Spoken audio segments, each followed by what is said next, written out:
तो उस वीडियो के अंदर बीच में किसी का फ़ोन आ गया था, तो इस कारण वो वीडियो बीच में कट गई थी अपने पास। अब हम उसको आगे स्टडी करते हैं अपन। तो ये हमारे पास एक पृष्ठ है, इस पृष्ठ का जो क्षेत्रफल है वो है S। इस पृष्ठ का, कंप्लीट पृष्ठ का जो क्षेत्रफल है वो S है, इस कंप्लीट का S है। और इसमें जो ये बिंदु है, इस बिंदु का क्षेत्रफल है DS। ये अपने पास, ये स्मॉल है अपने पास। तो इसकी दो परिभाषाएं होती है अपने पास। तो पहली परिभाषा तो ये बनेगी, मैं बोल के बता रहा हूँ, आपको नोट्स भेज दिए गए, उसमें पढ़नी परिभाषा। किसी समरूप विद्युत क्षेत्र में लंबवत रखे गए पृष्ठ से गुजरने वाली विद्युत बल रेखाओं की संख्या को विद्युत फ्लक्स कहते हैं। किसी समरूप विद्युत क्षेत्र में लंबवत रखे पृष्ठ से गुजरने वाली विद्युत बल रेखाओं की संख्या को विद्युत फ्लक्स कहते हैं। ये तो इसकी बनेगी हिंदी की परिभाषा। अब हम चलते हैं इसकी मैथमेटिकल परिभाषा के ऊपर। तो हिंदी वाली परिभाषा से इसकी मैथमेटिकल परिभाषा बनाएंगे। किसी समरूप विद्युत क्षेत्र में, तो ई समरूप विद्युत क्षेत्र में लंबवत रखे पृष्ठ से गुजरने वाली विद्युत बल रेखाओं की संख्या को, तो इसमें से गुजर रही है तो इसके अंदर क्षेत्रफल है, तो इसका क्षेत्रफल है DS। तो ये DS के बिंदु गुणनफल को विद्युत फ्लक्स कहते हैं। अर्थात विद्युत क्षेत्र की तीव्रता E व क्षेत्रफल सदिश DS के बिंदु गुणनफल को विद्युत फ्लक्स कहते हैं। विद्युत फ्लक्स एक अदिश राशि होती है। विद्युत फ्लक्स एक अदिश राशि होती है। तो d फाई E बराबर होता है E डॉट DS। तो ये अपने पास एक अदिश राशि है विद्युत फ्लक्स। इसके बाद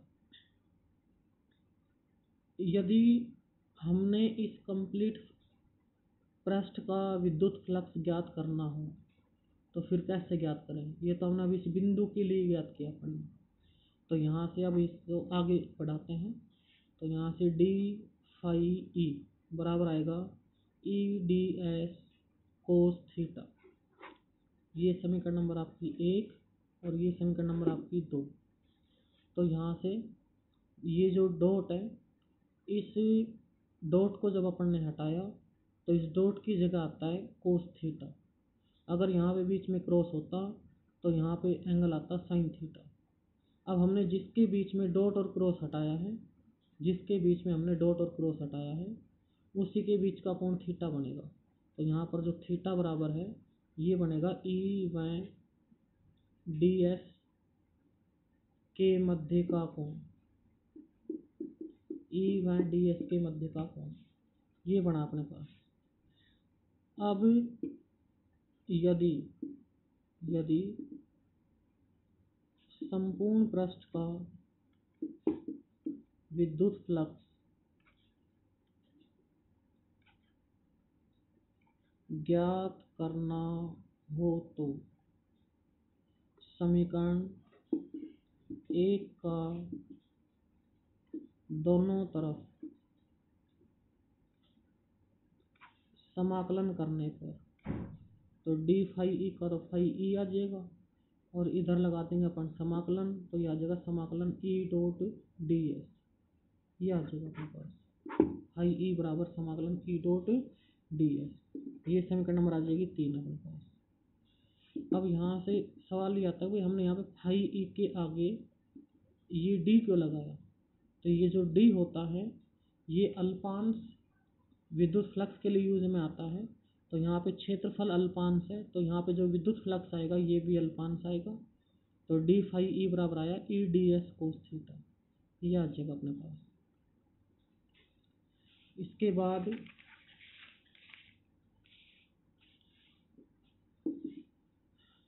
बाद अपन ने कि जो विद्युत फ्लक्स होता है अपने पास, विद्युत फ्लक्स एक अदिश राशि होती है। विद्युत फ्लक्स एक अदिश राशि होती है। ये अदिश राशि विद्युत फ्लक्स अपने पास है, ये अदिश राशि होती है, कोई डायरेक्शन नहीं होती इसके अंदर, ये केवल एक घटना है विद्युत क्षेत्र की। अब हमने लगाने केस नंबर 1, केस लगाने पड़ने समीकरण नंबर 2 से, डी फाई ई बराबर E D S cos theta, यहाँ से लगाने पड़ने केस। तो यदि थीटा बराबर 0 डिग्री हो, अर्थात पृष्ठ विद्युत क्षेत्र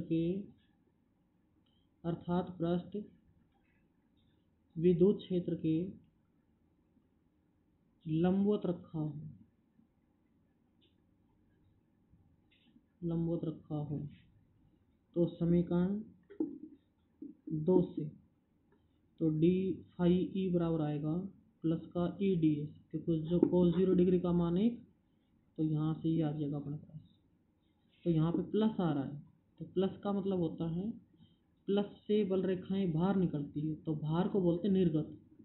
तो ये फ्लक्स का अधिकतम मान होता है, इसको निर्गत फ्लक्स भी कहते हैं अपन, इसको हम बोलते हैं निर्गत फ्लक्स।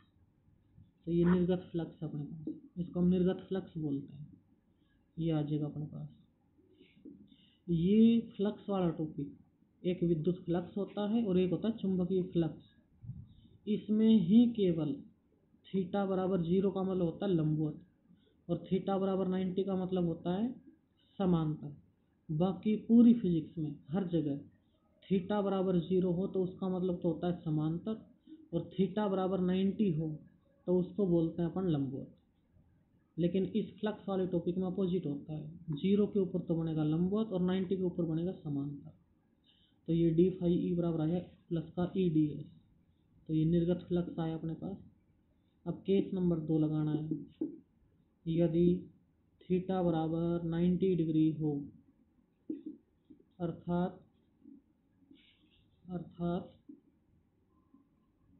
पृष्ठ विद्युत क्षेत्र के समांतर हो तो समीकरण 2 से डी फाई ई बराबर आएगा 0,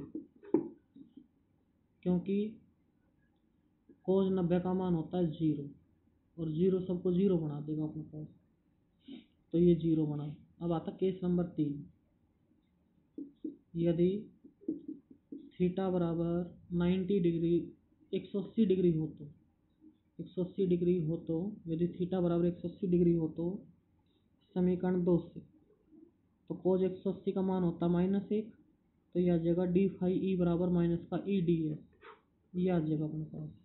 क्योंकि कोस 180 डिग्री बराबर होता है -1, तो ये डी फाई ई बराबर माइनस ई डी एस आ जाएगा। तो माइनस का मतलब होता है इसके ऊपर बल रेखाएं एंटर करती है इसके ऊपर, तो एंटर करने को बोलते हैं प्रवेशित। तो ये प्रवेशित फ्लक्स आएगा अपने पास, और ये न्यूनतम मान होता है फ्लक्स का, तो इसको हम प्रवेशित फ्लक्स बोलते हैं। अब ये थीटा बराबर 0 को हम लंबवत क्यों बोलते हैं, इसको इसलिए बोलते हैं क्योंकि यहाँ पर ये जो पृष्ठ है, इस पृष्ठ की विशेषता है कि जब ये विद्युत क्षेत्र के लंबवत रहेगा तभी इसमें से बल रेखा गुजरेगी। अगर इसको हम ऐसे समांतर रख देंगे तो इससे कोई बल रेखा नहीं गुजरेगी, ये इसकी कंडीशन है। तो यहाँ पे कोस थीटा आ रहा है, अब कोस थीटा के किस मान के लिए यहाँ पे बल रेखाएं गुजर रही है। हमने बोला कि भाई यदि ये लंबवत है यहाँ पर तो यहाँ से बल रेखा गुजरेगी, तो इसका मतलब थीटा का मान होना चाहिए 0 डिग्री, कोस 0 डिग्री का मान होता है 1, तो यहाँ से डी फाई ई बराबर आ जाएगा ई डी एस। और जब यहाँ पे हम इसको इसके समांतर कर देते हैं ऐसे, तो समांतर में यहाँ से बल रेखा नहीं गुजरेगी आगे, तो नहीं गुजर रही, इसका मतलब वैल्यू 0 है आगे, और 0 कब आएगी, जब थीटा का मान कितना हो 90। इस कारण यहाँ पे अपोजिट कंडीशन होती है। बाकी पूरी फिजिक्स में 0 का मतलब होता है समांतर और 90 का मतलब होता है लंबवत, हर जगह बस यही कंडीशन अपोजिट है उनका। अब चलते हैं हम इसमें आगे तो थोड़ी, अब इसमें अपन आगे चलते हैं, तो इसमें अपन आगे ऐसे चलते हैं इस प्रकार इसमें कि अभी अपने पास फॉर्मूला आया है डी फाई ई बराबर ई डॉट डी एस, यह आया अपने पास। अब यहाँ से अपन ने इसका बनाना मात्रक। तो विद्युत क्षेत्र का मात्रक होता है न्यूटन पर कूलम, और इसका होता है अपने पास मीटर स्क्वायर क्षेत्रफल का। तो ये इसका मात्रक बनेगा।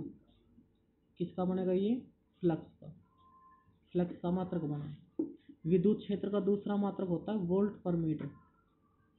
वोल्ट पर मीटर विद्युत क्षेत्र का दूसरा मात्रक, और इंटू में ds। इसका मात्रक होता है मीटर स्क्वायर। तो मीटर से मीटर कट जाएगा, तो ये आएगा वोल्ट इंटू मीटर। तो ये सेकंड यूनिट आ जाएगी इसकी। तो दोनों यूनिट से ये फ्लक्स की या तो बनेगी newton metre square upon coulomb, या बनेगी वोल्ट इंटू मीटर। ये दोनों यूनिट इसकी बनेगी। इसके बाद हमने बनानी इसकी विमा। तो विमा बनाते हैं फॉर्मूले से। अब हमें विद्युत क्षेत्र की विमा ज्ञात नहीं है, तो विद्युत क्षेत्र की फॉर्मूला लिख लो। E बराबर होता है F/Q, और ये ds। अब बल की विमा सबको याद होती है। बल की विमा होती है M1L1 T इनवर्स 2। ये बल की विमा, और ये क्षेत्रफल, इसकी विमा होती है L स्क्वायर, और अपॉन में ये आवेश है। आवेश की विमा होती है A1 T1। तो ये नीचे से ऊपर जाएगी अपने पास, तो ये आ जाएगी M1, ये L क्यूब बन जाएगी, और ये आएगी T इनवर्स 2 और A इनवर्स और T इनवर्स। ये डायमेंशन आ जाएगी अपने पास। ये इसकी डायमेंशन बन जाएगी अपने पास M1 L cube T inverse 2। उसको और आगे सोल्व करते हैं, तो ये बन जाएगी M1 L cube T inverse 3 और A इनवर्स। ये डायमेंशन बन जाएगी फ्लक्स की अपने पास d5। ये डायमेंशन आ जाएगी अपने पास। ये डायमेंशन अपने पास फ्लक्स की। तो ये फ्लक्स की डायमेंशन आ जाएगी। और जो फ्लक्स होता है अपने पास, फ्लक्स एक अदिश राशि होती है अपने पास। एक अदिश राशि होती है अपने पास फ्लक्स। अब जैसे कोई छोटा सा न्यूमेरिकल देख लेते हैं अपन। न्यूमेरिकल है 15 वोल्ट पर मीटर के विद्युत क्षेत्र में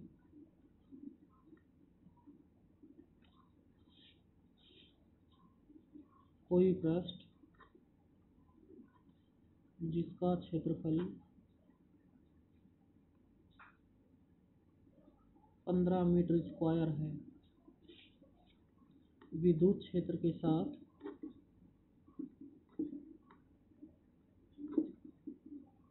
विद्युत क्षेत्र के साथ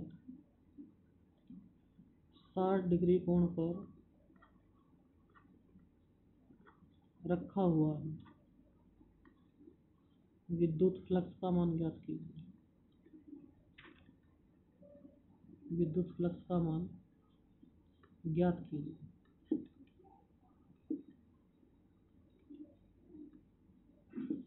तो सबसे पहले लिखते हैं, दिया गया है E बराबर 15 वोल्ट पर मीटर। 15 वोल्ट पर मीटर के विद्युत क्षेत्र में कोई पृष्ठ जिसका क्षेत्रफल, तो इसको S मान लेते हैं। S बराबर है 15 मीटर स्क्वायर। विद्युत क्षेत्र के साथ थीटा बराबर 60 डिग्री। तो निर्गत फ्लक्स का मान ज्ञात करो, तो फाई ई का मान निकालना है। तो ये इसका फॉर्मूला आएगा EDS कोस थीटा।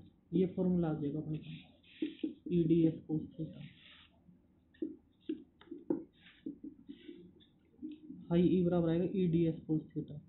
तो ई का मान है 15 और DS का मान है अपने पास 15, और यह आ जाएगा कोस 60 डिग्री, और कोस यह आ जाएगा 225। कोस 60 का मान 1/2, तो ये आ जाएगा अपने पास 112.5 वोल्ट इंटू मीटर। ये इतना फ्लक्स आ जाएगा अपने पास। तो ये अपने पास फ्लक्स का टॉपिक अपने पास। तो इस फ्लक्स के टॉपिक में, इस फ्लक्स का टॉपिक आपने पढ़ना है। ये अगर ये आपको ये फ्लक्स का टॉपिक अगर समझ में आ गया, तो आपका अब ये पार्ट नंबर जो 2 है ये कंप्लीट हो जाएगा। फ्लक्स का टॉपिक के ऊपर डिपेंड है पूरा। इन फ्लक्स का टॉपिक आपने पढ़ना है। फ्लक्स के टॉपिक का गाउस के 6 अनुप्रयोग में यूज आएगा अपने पास। तो अपने पास इसके बाद अपने पास आवेश वितरण का टॉपिक आता है, लेकिन आपने इतना ही करना है आज के लिए। और मैं सभी बच्चों से अनुरोध करता हूँ कि हर पाठ की वीडियो को कम से कम 2-3 बार देखें ज़रूर, क्योंकि लॉकडाउन बहुत लंबा चलेगा अभी। तो आपने ऑनलाइन वीडियो देख के नोट्स उतार के सारी पढ़ाई करनी है आपने, नहीं तो नुकसान उठाना पड़ेगा फिर आपको। क्लास में फिर स्पीड से चलना पड़ेगा, सिलेबस अगर कम नहीं किया तो राजस्थान बोर्ड ने, समय कम रहेगा।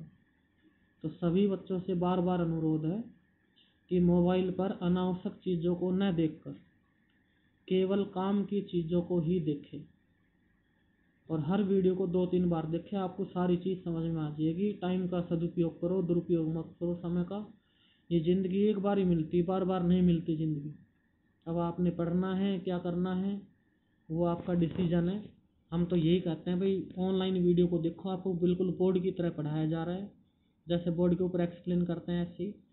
तो सभी बच्चे इनको ध्यान से पढ़ो। कोई भी मतलब वो मत करो कि भाई हमें काम करना है, वो करना है। अब तो आपको ये समझो कि आपकी क्लास ऑनलाइन चल रही है बिल्कुल रेगुलर। और जिन बच्चों को नहीं पता कौन से मोबाइल नंबर जुड़ रहे हैं, किसी के नहीं जुड़ रहे, कोई बाई चांस 1-2 बच्चा बच रहा हो, तो उनको अपने ग्रुप में जोड़ो या हमें फ़ोन कर दो, हम उनको जोड़ देंगे। ठीक है सभी बच्चों को। तो आज की वीडियो में बस इतना ही है। यही हमारी रिक्वेस्ट है कि आप भी पढ़ो, आपका ही फ़ायदा है इसमें। जय हिंद, जय भारत।